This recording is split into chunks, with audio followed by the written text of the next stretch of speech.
이 시간 함께 은혜 나누실 하나님의 말씀은 열왕기상 18장 9절부터 16절까지 말씀입니다. 이 시간 함께 은혜 나누실 하나님의 말씀은 열왕기상 18장 9절부터 16절까지 말씀, 우리 다 같이 한 목소리로 합독하도록 하겠습니다. 시작.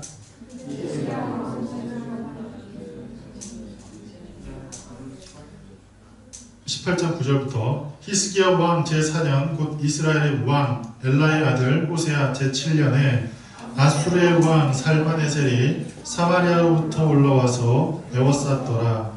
3년 후에 그 성읍이 함락되니 곧 히스기야 왕의 제6년이요 이스라엘 왕 호세아의 제9년에 사마리아가 함락되매 아수르 왕이 이스라엘을 사로잡아 아수르에 이르러 고산 강가에 있는 할라와 하볼과 메대와 사람의 여러 성읍에 두었으니 이는 그들이 하나님 야훼의 말씀을 듣지 아니하고 그의 언약과 야훼의 종 모세가 명령한 모든 것을 따르지 아니하였음이더라. 히스기야 왕 제14년에 아수르의 왕 산헤립이 올라와서 유다 모든 견고한 성읍을 쳐서 점령하매 유다의 왕 히스기야가 라기스로 사람을 보내어 아수르 왕에게 이르되 내가 범죄하였나이다. 나를 떠나 돌아가소서. 왕이 내게 것을 내가 담당하리이다 하였더니 아수르 왕이 곧 은 300달란트와 금 30달란트를 정하여 유다 왕 히스기야에게 내게 한지라.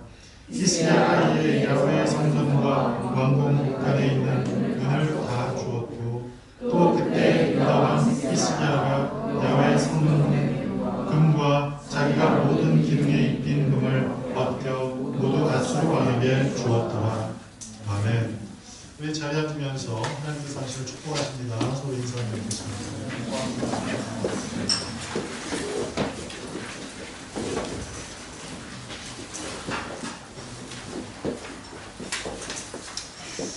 하나님께서 오늘 이 시간 우리와 함께 하시고 하나님의 은혜로 하나님의 능력으로 날마다 우리를 새롭게 하실 줄 믿습니다. 오늘 하나님 앞에 예배 드릴 때 우리의 심령이 오직 하나님 앞에 올려드린 거룩한 산 제물이 되어서 하나님께서 기뻐하시는 귀한 인생, 하나님께서 즐거워하시는 귀한 인생 되시는 좋은 시간 되기를 바랍니다. 특별히 우리는 오늘 열왕기하 이 말씀을 통해서 죄에 대한 고집에 대한 말씀을 함께 나눠보려고 합니다. 이 죄라는 것은 누군가로부터 시작되었고 그리고 누군가로부터 시작되어진 이 죄가 모든 사람에게 임하게 되었는데 그 누굽니까? 아담과 하와죠. 그런데 그 아담과 하와가 범한 그 죄가 오늘날 많은 사람에게 전가되었고 모든 사람에게 전가되어진 이 죄에 대해서 하나님께서 여러 가지 방편으로 여러 가지 모양으로 그 죄에서 돌이키라고 그 죄에서 떠나가라고 말씀도 하시고 여러 가지 징조들을 보여주십니다. 그런데 사람들은 그것에서 떠나기는커녕 오히려 더욱더 고집스럽게 무엇을 지켜 나가고 있는가, 무엇을 행하며 살고 있는가, 그것은 다름이 아닌 죄라는 사실입니다. 오늘 우리는 이 열왕기상, 열왕기하, 지난주에 말씀드렸듯이 열왕기상과 역대상 다른 점이 있다고 했지요. 열왕기상하와 역대기상하가 다른 점이 있다고 했어요. 물론 왕의 어떤 역사를 기록하는 것으로는 같지만 열왕기상하는 남과 북 모두를 통틀은 이 왕조의 역사를 기록했다고 한다면 역대상하는 이 남유다의 왕조, 또 다윗 왕조의 역사에 대한 기록을 담아놓은 것이라고 생각을 할 때에 고집스럽게 그 왕조에 행해졌던 그 죄악을 고집스럽게 지키고 더 확장하고 또 확장해 나가는 그 모습들을 열왕기상하를 통해서 우리는 발견할 수 있어야 합니다. 그리고 그것을 발견할 뿐만 아니라 그와 더불어 우리는 어떤 단계까지 나가야 하는가, 그러면 그 죄악을 어떻게 해야 되는가, 어떻게 하면 해결할 수 있고 척결할 수 있고 하나님 말씀 가운데 구할 수 있을까? 그 방법을 깨닫고 발견할 수 있는 것, 그것이 된다면 열왕기 상하를 읽고 공부하는데 큰 유익을 얻을 수 있게 될 것입니다. 자, 그런 관점에서 우리 요절 말씀을 한번 다 같이 읽어볼까요? 요절 열왕기하 17장 14절 말씀입니다. 다 같이 읽겠습니다. 시작.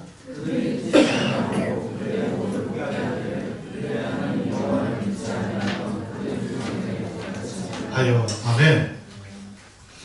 이 열왕기하 17장 14절에 목을 곧게 한다라는 이 말씀을 현대인의 성경에서는 고집을 피운다, 고집스럽다라는 그런 내용으로 번역을 하고 있습니다.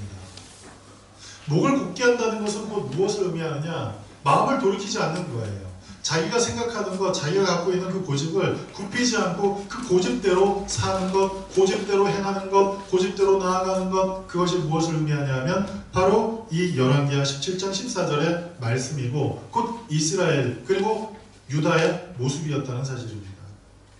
자, 그런 관점에서 이 열왕기상하를, 특별히 열왕기하를 하나님께서 기록하게 하신 그 이유가 있습니다. 그 이유는 하나님의 말씀을 잊어버리고 죄악 가운데 살았던 선민들의 삶의 결과로 얻어진 이 패망, 북이스라엘이 먼저 패하고 남유다가 나중에 패망하게 되는데 그 패망에도 불구하고 더욱더 세대가 커갈수록, 세대가 더할수록 커져만 가는 이 인간의 죄성과 그에 반해서 하나님께서 그럼에도 불구하고 그들을 구원하기 위한 구속사가 전개되는 그 내용을 우리가 발견하게 됩니다.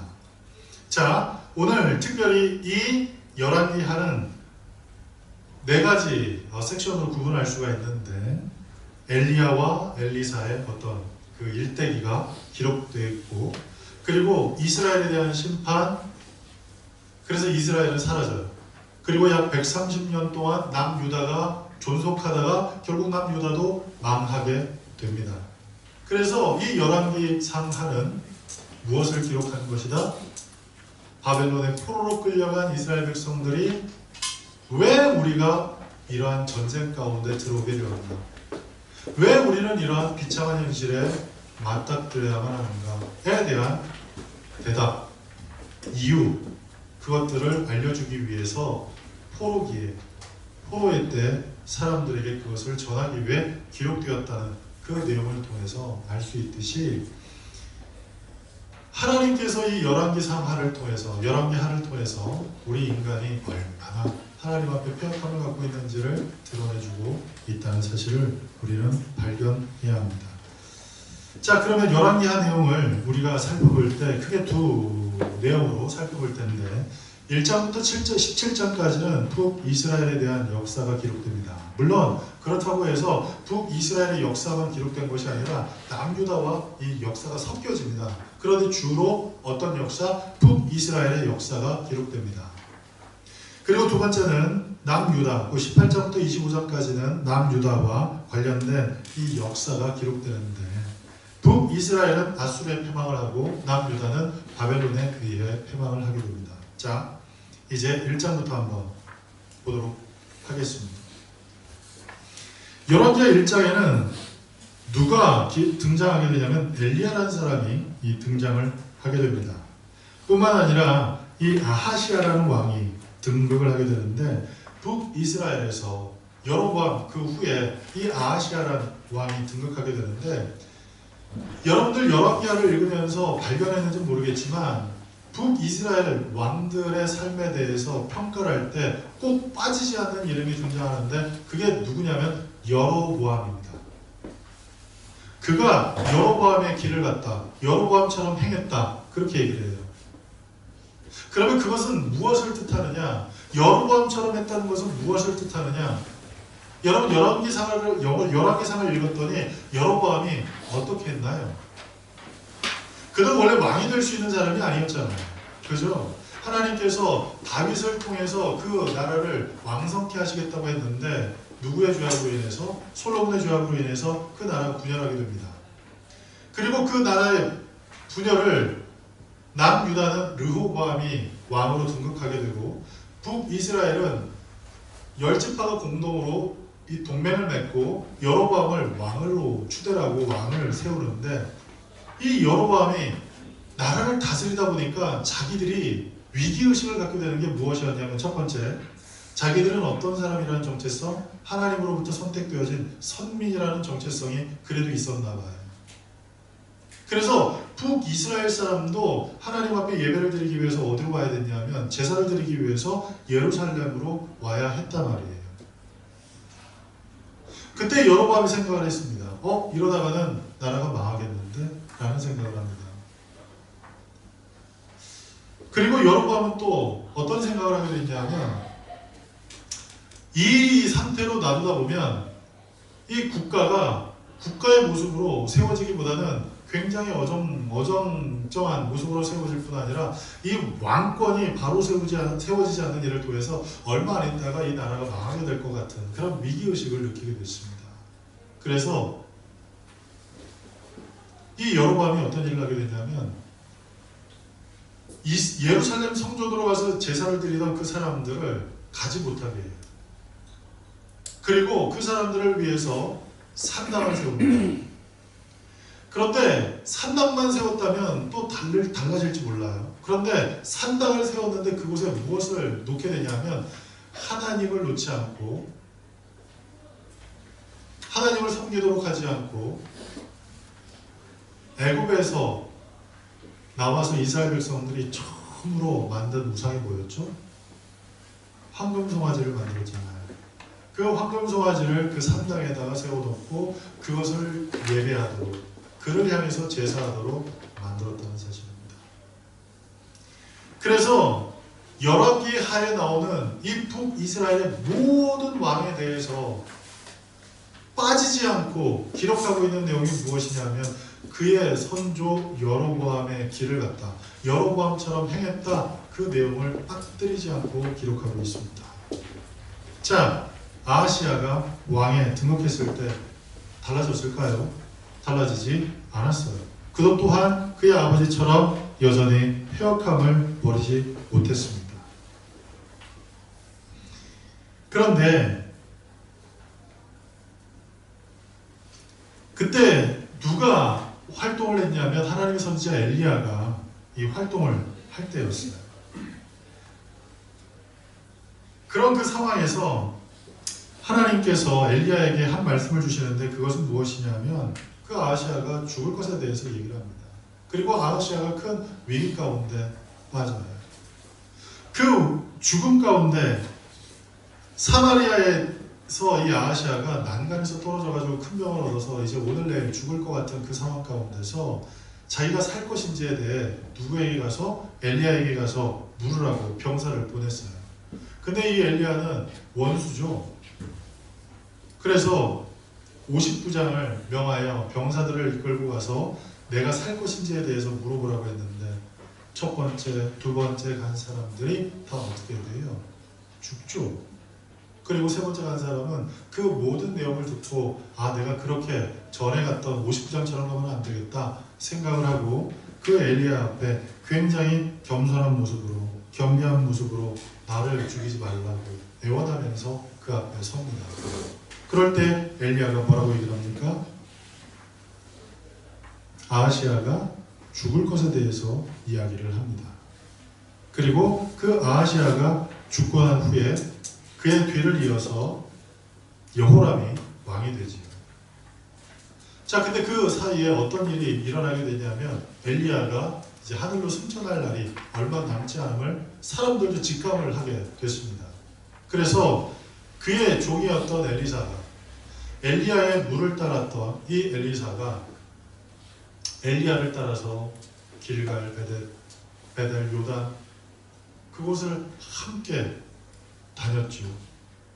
그때 엘리야가 얘기를 합니다. 내가 너한테 뭘 해줄까? 무엇을 해주면 좋겠니? 그렇게 얘기를 할 때 엘리사가 엘리야에게 이야기를 합니다. 나에게 당신이 갖고 있는 능력이 갑절이라 되는 것이 임하였으면 좋겠습니다. 그렇게 고백을 합니다. 그 고백을 하고 난 후에 엘리야가, 하나님께서 나를 이끌어 가시는 것이 다 이루어지는 것을 내가 보면 너한테 그 일이 이루어질 것이다 그랬어요. 그러자 갑자기 하늘에서 불말과 불병거가 내려오고 그걸 타고 올라간 게 아니죠. 제가 주일학교 때는 불말과 불병거를 타고 올라갔다고 그렇게 배웠는데 성경을 보면 그렇게 아니에요. 불말과 불병거가 그 앞에 있고 회리바람이 불어서 엘리야가 올라갔다고 그렇게 나와요.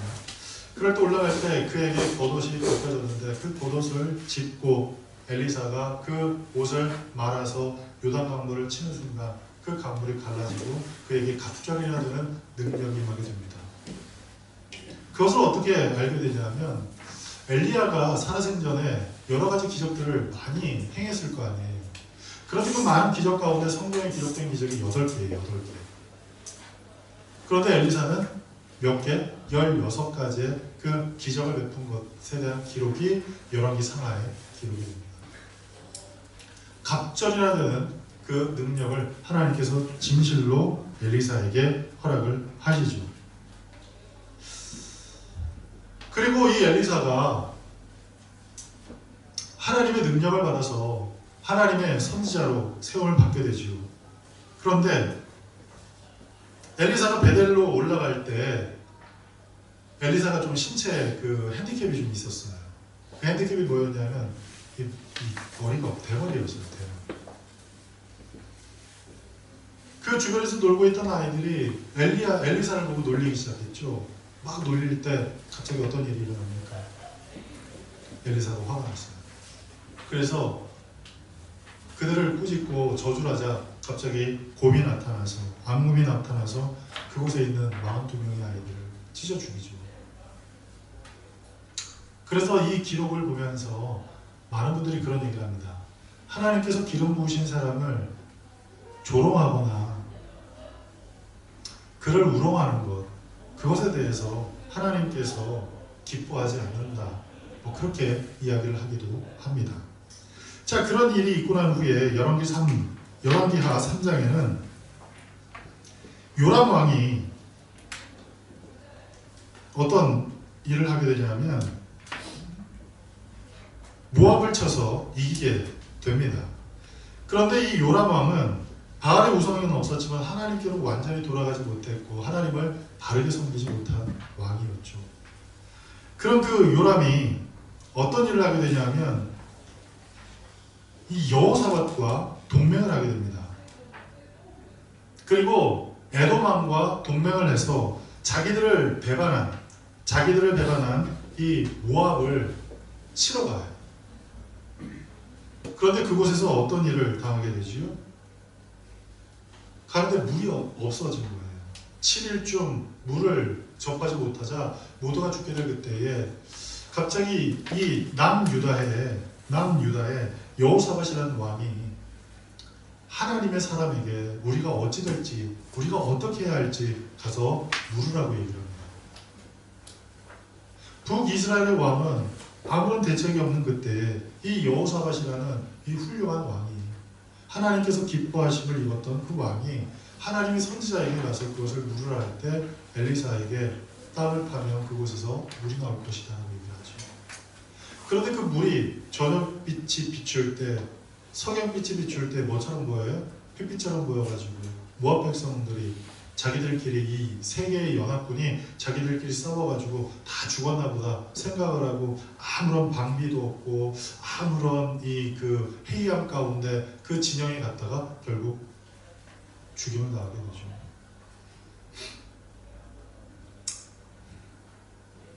그들이 큰 위기를 당할 때 죽임을 당한 게 아니라 그들을 어떻게 해요? 예루살렘으로 데려가서 그곳에서 극진히 대접을 하죠. 그리고 돌려보내요. 그리고 돌려보내고 난 후에 그런 일이 있었으면 우리는 어때요? 보통 건드리지 않을 것 같은데 이 베나닷이라는 왕은 다시 군사를 일으켜서 그 이스라엘을 무너뜨리기 위해 와요. 그런 일이 있을 때 이제 4장에 보면 엘리사가 그런 그 일이 있기 전에 엘리사가 행한 4가지 기적이 기록이 됩니다. 4장에. 그 기적은 선지생도의 아내가 죽고 난 후에 가난함이 그 가정에 임하게 됐어요. 그래가지고 자기 두 아들을 뺏길 것 같은 그 위기의식 가운데 그 선지생도의 아내가 엘리사에게 와서 이야기할 때 엘리사가 뭐라고 하지요? 가서 그릇을 빌리라. 그리고 그 그릇에 기름을 담으라고. 그러자 빌릴 수 있을 만큼 빌린 그 그릇에 기름이 가득 차게 되고 그 기름을 가서 팔아서 빚을 갚고 그리고 그 흉년의 때의 삶을 영영하게 되는 그 내용이 기록이 됩니다. 그리고 두 번째는 엘리사와 게하시가 수넴 여인에게 선대함을 받아요. 이 수넴에 사는 여인이 엘리사에게 집도 주고 그리고 기거할 수 있는 좋은 환경을 제공을 합니다. 그런데 가만 봤더니 그 가정에 없는 게 하나 있는데 뭐가 없냐? 자녀가 없어요. 그래서 늙은 그 가정에 하나님께서 자녀의 태를 열어주실 거라는 그 이야기를 하고 그들은 믿지 못했지만 정말 1년 후에 자식을 낳았죠. 그런데 그 자녀가 어떻게 돼요? 시름시름 앓다가 일사병에 걸려 죽어요. 그럴 때 그 수넴 여인이 엘리사를 찾아와서 내가 언제 아들 달라 그랬냐고. 그리고 그 이야기를 들은 엘리사가 게하시를 먼저 보내죠. 내가 들고 있는 지팡이를 그 몸에 놓으면 살 것이다. 근데 살아요, 못 살아요? 못 살아요. 엘리사가 가서 그 위에 누울 때 그가 살아나게 되죠. 그리고 세 번째 기적은 무엇이냐? 선지생들과 함께 길을 가다가 배가 고파서 스프를 끓여 먹으려고 음식을 먹으려고 밭에 뭐가 있나 찾아봤더니 거기에 독이 든 이 채소가 있었나 봐요. 어떤 곳엔 호박이라고 얘기를 하고 어떤 곳엔 왜라고 얘기를 하고 뭐 여러 가지 이야기가 있지만 그걸 넣어가지고 끓여 먹었는데 다 죽게 생겼어요. 그래서 엘리사가 가루를 던졌더니 그게 어떻게 돼요? 먹을 수 있을 해독이 됐죠.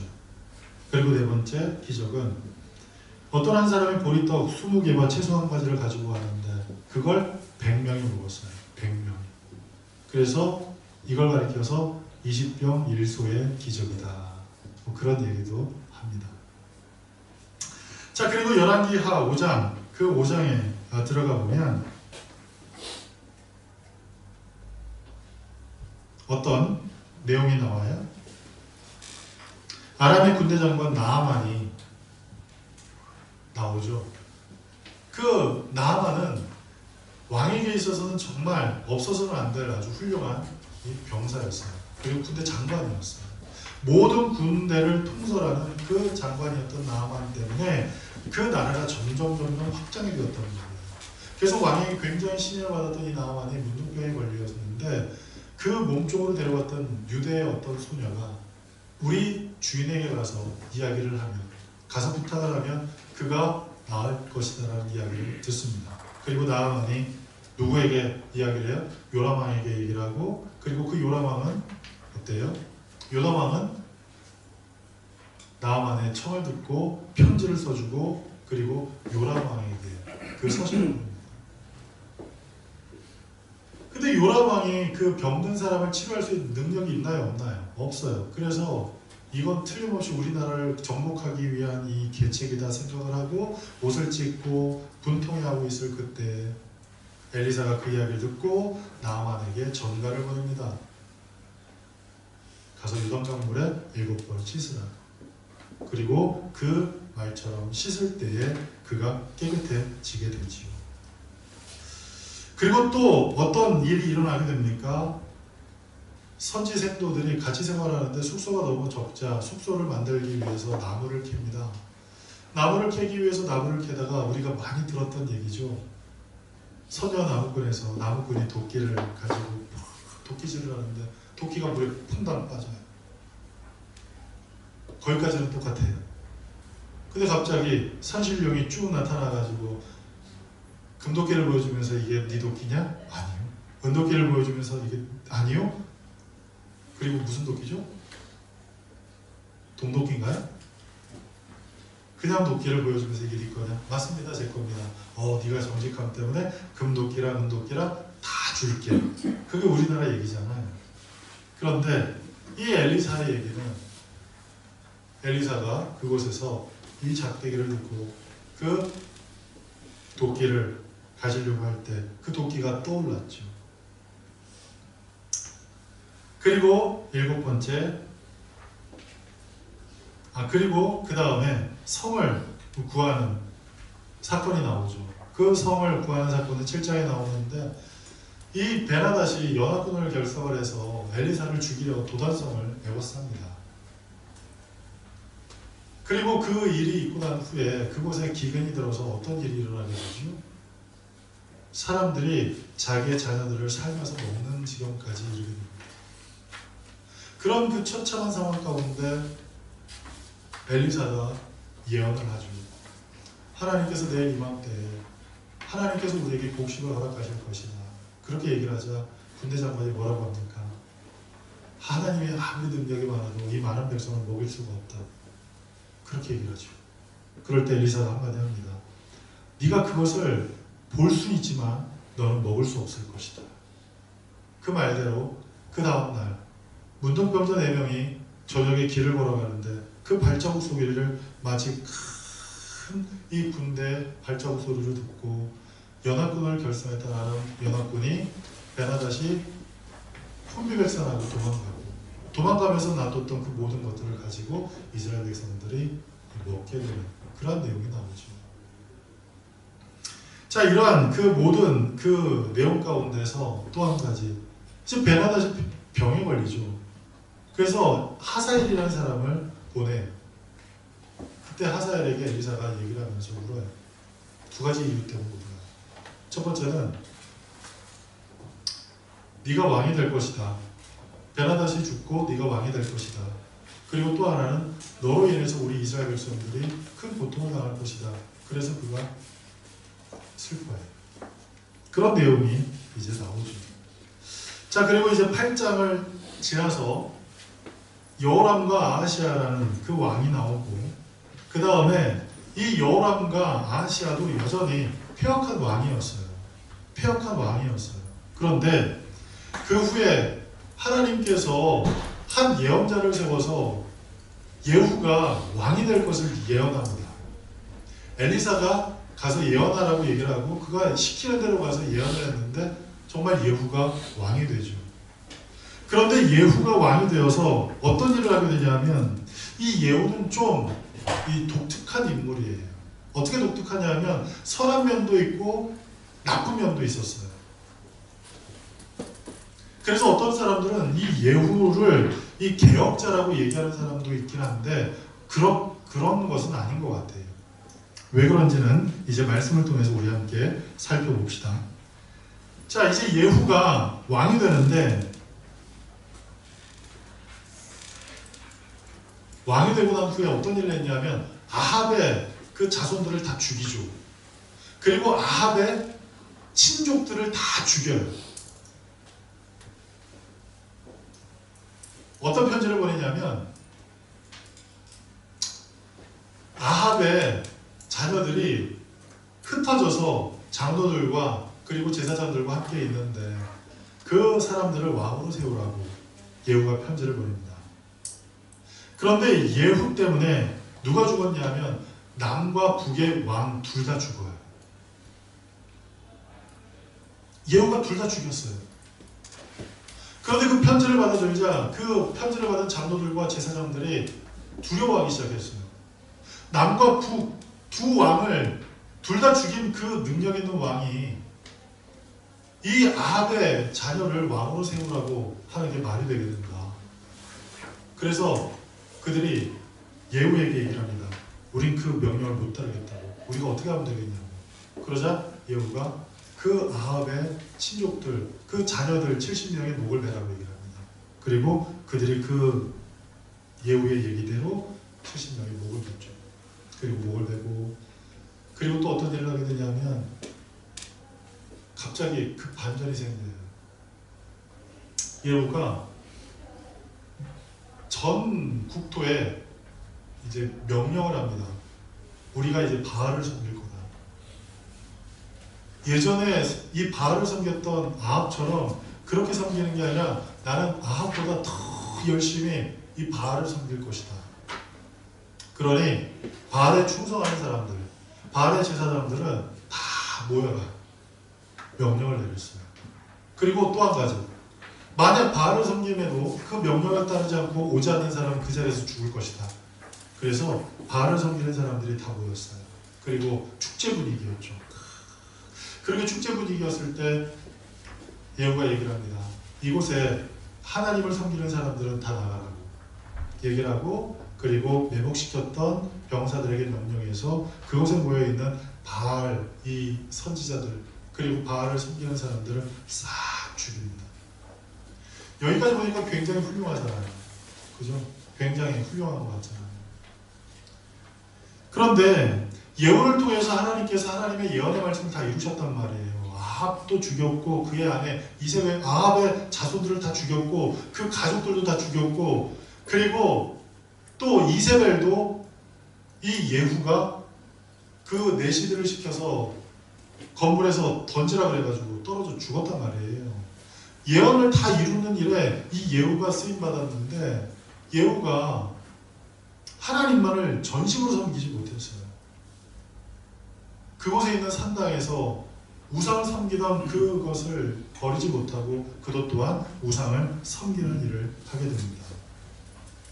자, 그리고 난 후에 아달랴가 왕이 되죠. 독특한 사람이죠. 아달랴가 누구예요? 아달랴는 아합과 이세벨의 딸이죠. 딸인데 왕이 됐어요. 그리고 요아스, 여호아스, 그리고 아마샤, 그리고 여로보암, 이세, 그리고 아사랴, 스가랴, 샬롬, 그리고 무나햄, 부가히야, 베가, 요담, 아하스, 호세아 이르기까지 19명의 왕, 19명의 왕이 북이스라엘에서 세워졌으나 그 모든 왕은 다 여로보암의 길에 열심을 내었다는 사실을 잊지 마십시오.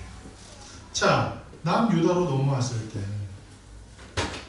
남유다로 넘어오면 아수르에서 이스라엘을 구한 히스기야에 대해서 이제 언급을 하며 시작을 합니다. 그리고 그 히스기야가 하나님 앞에 기도함을 통해서 15년 동안 생명을 연장받고 난 후에 누구를 낳아요?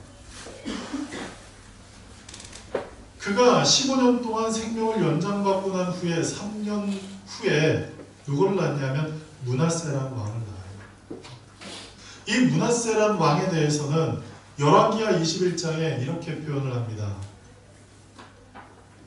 주변의 나라에 있는 그 어떠한 나쁜 사람들보다 더 심하게 우상을 섬겼고 더 악한 일을 한 왕이라고 이 므낫세에 대해서 기록을 합니다. 그리고 이 므낫세라는 왕이 그 저지른 죄악으로 인해서 어떤 결과까지 임하게 되느냐, 남과 북 이스라엘을 통틀어서 가장 훌륭한 왕이 누군가? 라고 질문을 할 때 여러분은 다윗을 이야기할 수 있잖아요. 그죠? 그런데 열왕기하 22장 이후, 23장 이후, 23장 이후부터 나오는 이 요시야라는 이 왕에 대해서 성경은 이렇게 평가를 합니다. 열왕기상하를 기록한 저자는 이렇게 평가를 해요. 요시야 같은 왕이 이전에도 없었고 이후에도 없었다라고 얘기할 만큼 그는 굉장히 하나님 일에 충성된 사람이었어요. 히스기야 왕이 놀라운 일을 행했죠. 그 아버지가 저질렀던 그 우상 숭배를 그가 답습하지 않고 우상 숭배를 끊었어요. 그리고 종교개혁을 단행해요. 그리고 하나님께 전심전력을 다해요. 그런데 어느 날 하나님께서 이사야 선지자를 통해서 너 죽을 날이 얼마 남지 않았으니까 그 날을 준비하라고 얘기를 할 때 그가 하나님 앞에 기도합니다. 하나님 살려주십시오. 하나님 살려주십시오. 그런데 그냥 살려달라고 얘기한 게 아니라 내가 하나님 앞에 어떻게 했는지를 기억하면서 하나님 살려주십시오. 그렇게 기도해요. 자, 이 히스기야가 얼마나 훌륭한 왕이었냐면 이 열왕기하 19장 말씀을 한번 우리 읽어보면 좋을 것 같아요. 열왕기하 19장 14절부터 19절까지 우리 한번 읽어볼까요?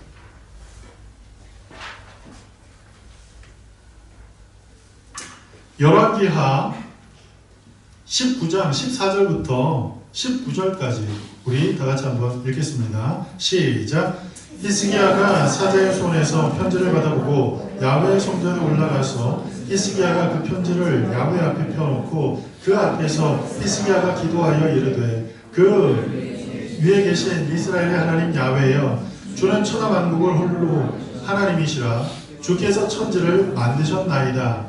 야훼여, 귀를 기울여 들으소서. 야훼여, 눈을 떠서 보시옵소서.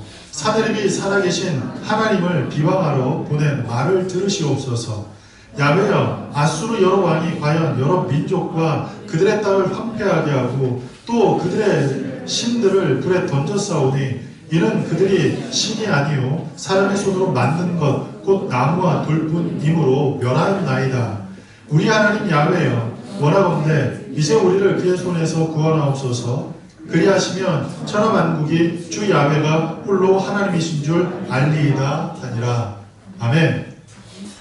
자, 사내립이, 아수르의 사내립이 이스라엘을 침략하러 온 거예요.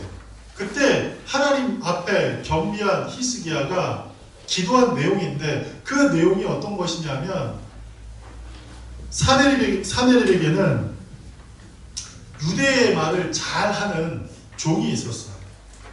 히브리어를 잘하는, 아람어를 얘기하는 사람이 아니라 히브리어를 잘하는 종이 있었어요.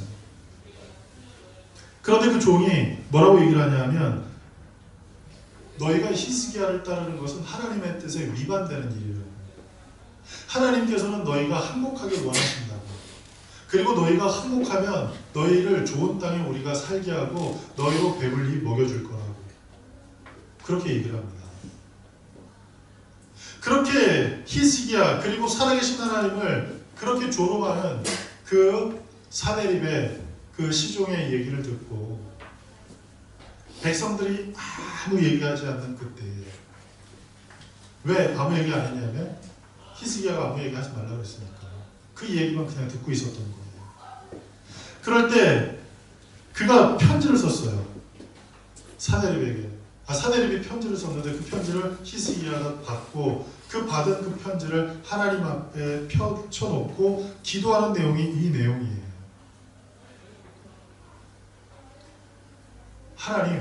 하나님께서 이 백성들을 보호하실 수 있고, 그리고 저들이 섬기는 신은 참신이 아닌 사람의 손으로 만든 신이기에 저들은 망할 수밖에 없습니다.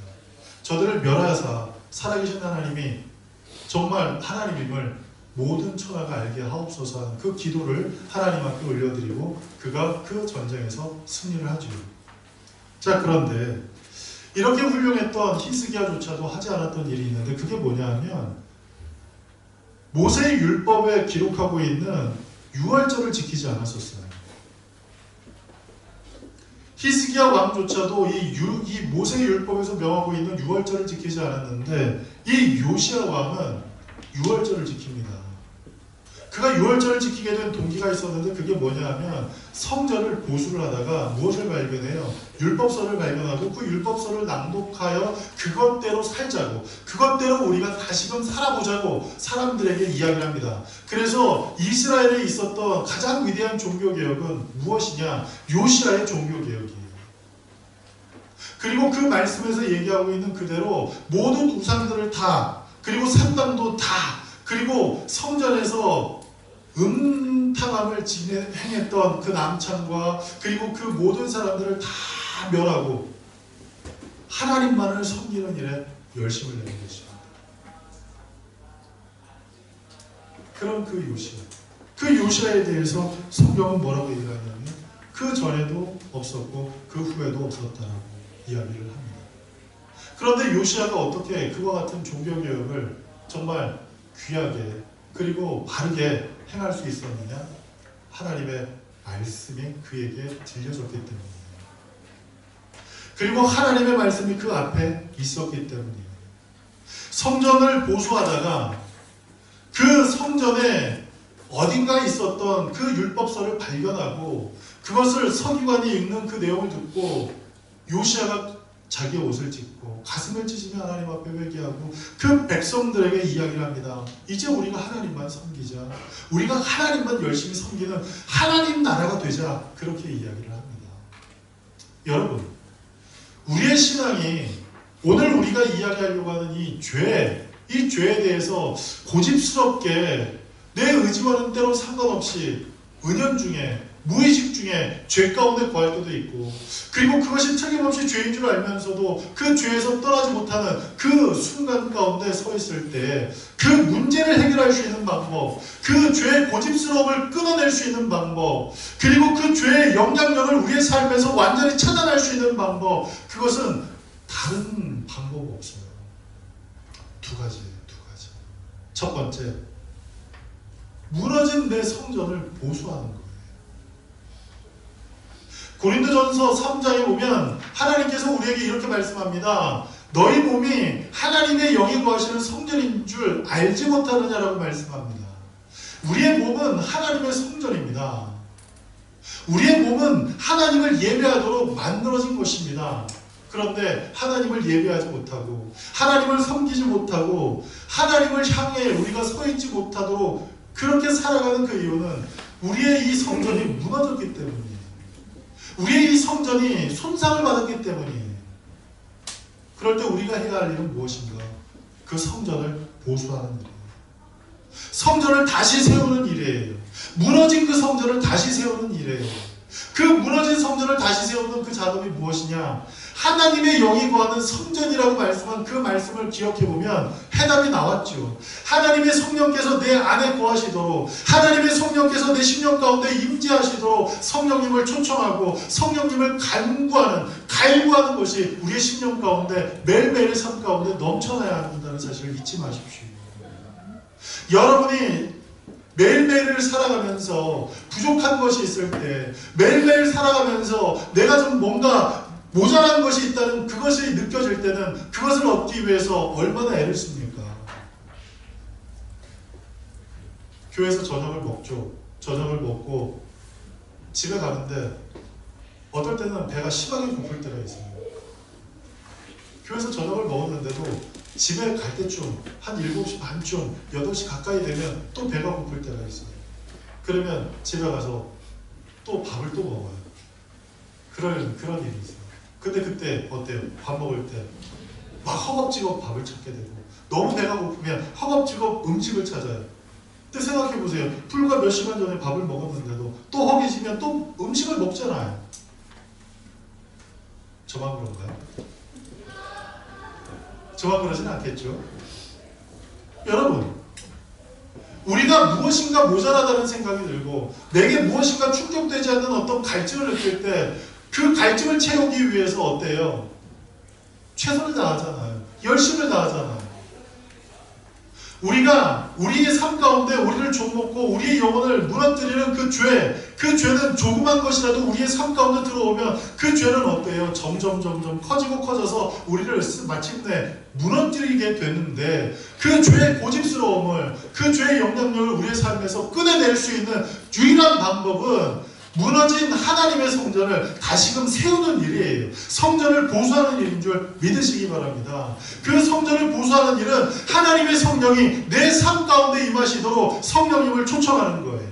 성령님 인정합니다. 환영합니다. 모셔드립니다. 의지합니다. 그와 같이 기도하며 성령님을 나의 삶의 중심에 모시도록, 그리고 성령님과 동역하는 그런 삶을 살도록 우리의 삶을 성령님께 맡기는 그런 삶을 살 때 우리의 성전이 보수가 되고 다시 재건되어지는 것임을 여러분 기억하십시오.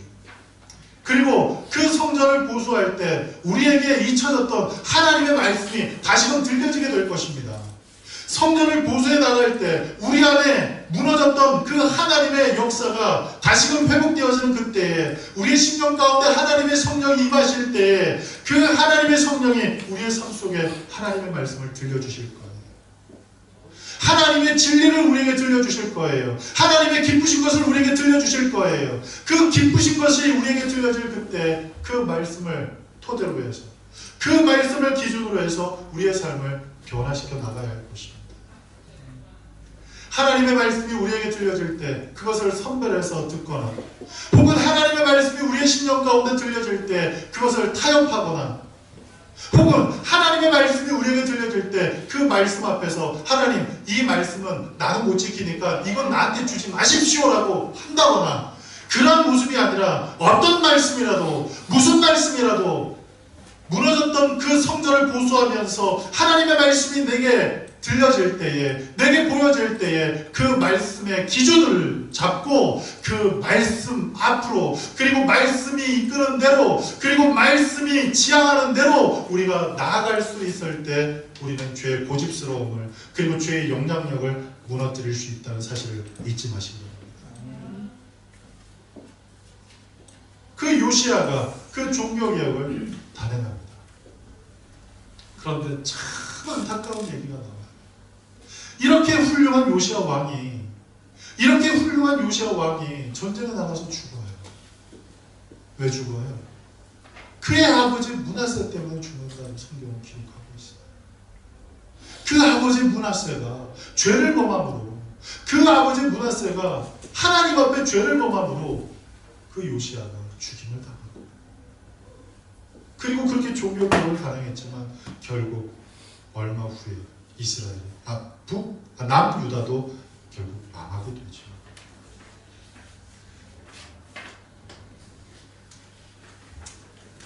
요시야가 죽고 난 후에 여호아스, 여호야긴, 시드기야 이런 사람들이 이제 왕이 되는데, 그들이 다 비참한 최후를 맞이하죠.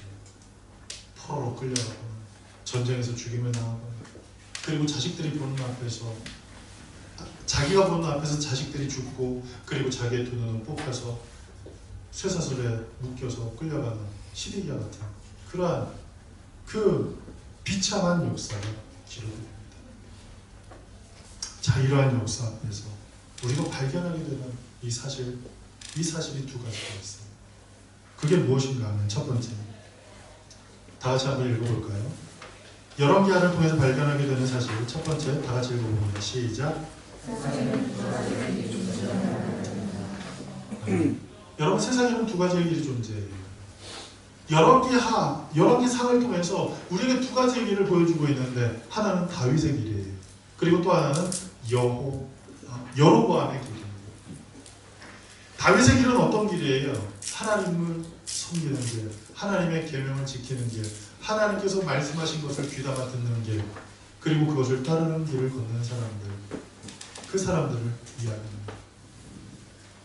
그래서 남유다는, 그렇다고 해서 남유다의 모든 왕이 그러진 않았지만, 그래도 적어도 4명 정도의 좋은 이 왕들이 남유다에는 있었어요. 북이스라엘에는 아무도 없었고, 남유다에는 적어도 4명 정도 되는 그 왕들이 참 바르게 하나님을 잘 섬겨보려고 몸부림쳤던 그런 사람들이 있음을 보게 됩니다.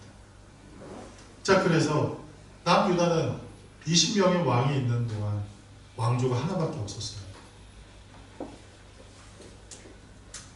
그런데 여로보암의 길을 갔던 그 왕들은 어떤 일이 일어납니까? 19명의 왕들이 세워지는 동안 9개 왕조가 세워져요. 9개 왕조. 왕조라는 것은 가문이 다르다는 거예요. 아시겠어요? 지파가 다르고 가문이 다르다는 거예요. 남유다는 다윗의 가문이 계속 왕위를 이었다면, 북이스라엘은 9개의 왕조가 바뀌게 돼요. 한마디로 말해서 피 흘림이 있었고, 그리고 반역의 역사가 점철된 것, 그것이 북이스라엘의 역사였죠. 그래서 세상에는 두 가지의 길이 있다고 얘기를 해요. 하나님의 말씀을 따르는 길, 그리고 하나님의 말씀을 지키는 길, 그리고 하나님의 말씀을 청종하는 길, 그리고 그와는 반대로 하나님을 섬기지 않고 하나님의 말씀을 외면하고, 그리고 하나님의 인도하심을 거역하는 그 길. 여러분, 과연 어떤 길을 걸어가시겠습니까? 열왕기하 4장에 나와 있는 이 수넴 여인이라는 사람, 이 수넴 여인을 하나님께서 축복하셨죠. 하나님께서 세우신 그 엘리사라는 사람, 그 사람이 대단한 사람이라고. 그 사람이 뭐 위대한 사람이라고.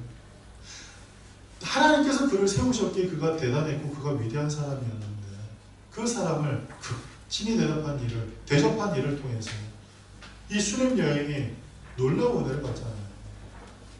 자녀를 낳게 되는 복을 얻고 자녀가 다시 살아나는 복을 얻고 그리고 기근이 들어서 애굽에 7년 동안 갔다가 자기의 고을에 돌아왔더니 자기의 땅을 왕이 빼앗아버린 그 상황에서 그 여자가 자기의 땅을 돌려달라고 할 때 그 땅과 더불어서 토색한 것을 몇 배로 갚으라고 했던 그 율법처럼 더 많은 재산을 얻게 되는 하나님을 올바르게 섬기려고 했던 사람을 하나님께서 끝까지 책임지시는 모습을 우리는 열왕기하를 통해서 발견하게 됩니다. 여러분 어떤 길을 선택하겠습니까? 그리고 두 번째로 중요한 사실이 나와야 돼요. 다 같이 한번 읽어보겠습니다. 시작.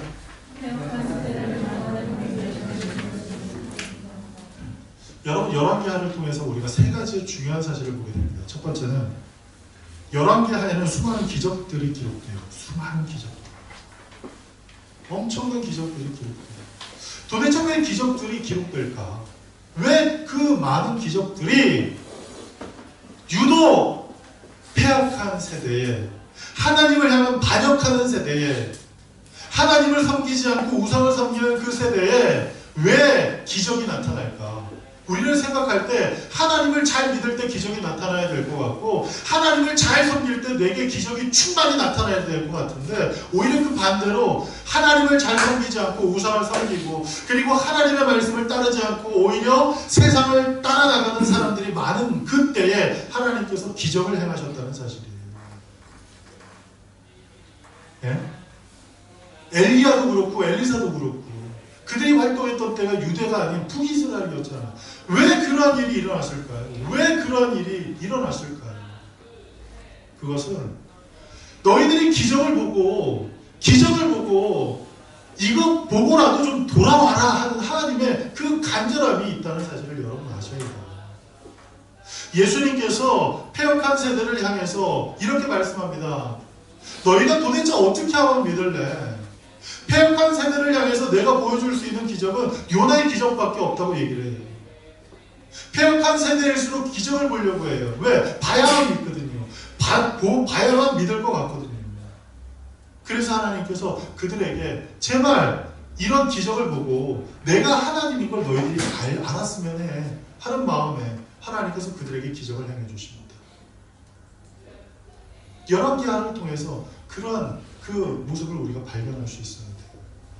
그게 아니라 이런 기적도 있네? 이런 기적이 나한테도 나타나야 될 텐데? 이런 마음으로 성경을 읽어서 아시겠어요? 아시겠어요? 수렘 여인에게 나타났던 그 축복이 나한테도 나타나야 되고 그 기적이 나한테도 나타나야 되겠다고 생각을 해봐요. 그러면 내 자녀 중에 하나는 죽어야 될 거 아니에요. 여러분 그걸 바래요? 그걸 원해요? 저는 저희 자녀 셋 중에 누구 하나도 죽지 않았으면 좋겠어요. 설령 하나님의 선지자가 그를 다시 살려낼 수 있다 하더라도 죽었다가 다시 사는 것을 원치 않아요. 그냥 쭉 살았으면 좋겠어요. 근데 성경을 읽을 때 사람들은 어떻게 읽느냐? 기름이 그릇을 막 빌려가지고 기름을 따르니까 기름이 마르잖아. 오늘 예배를 드리다가 갑자기 필이 온 거예요. 이거 나한테 일어날 것 같아. 그 집에 갈 때 사람들한테 전화해요. 집에 있는 그릇 좀 빌려달라고. 아무리 따라보세요. 되나? 안 돼요. 안 돼요. 왜 이런 기적이 일어났는지를 생각해야 될 거 아니에요. 이 기적의 이면에는 제발 이걸 보고서라도 나를 믿었으면 좋겠다는 하나님의 그 간절함이 있다는 사실을 우리가 기억해야 돼요. 그리고 두 번째로 열왕기하의 역사 속에 수많은 선지자들이 세워져요. 수많은 선지자들이 세워져요. 이사야, 예레미야. 하나님의 사람 예레미야가 이스라엘 왕에게 얘기를 합니다. 여호야김 왕이다. 여호야김에게 얘기를 하죠. 당신들 바벨론이 쳐들어올 때 그들을 대적하지 마십시오. 항복하십시오. 이게 하나님의 뜻입니다. 그런데 그 말을 듣지 않고 대적해요.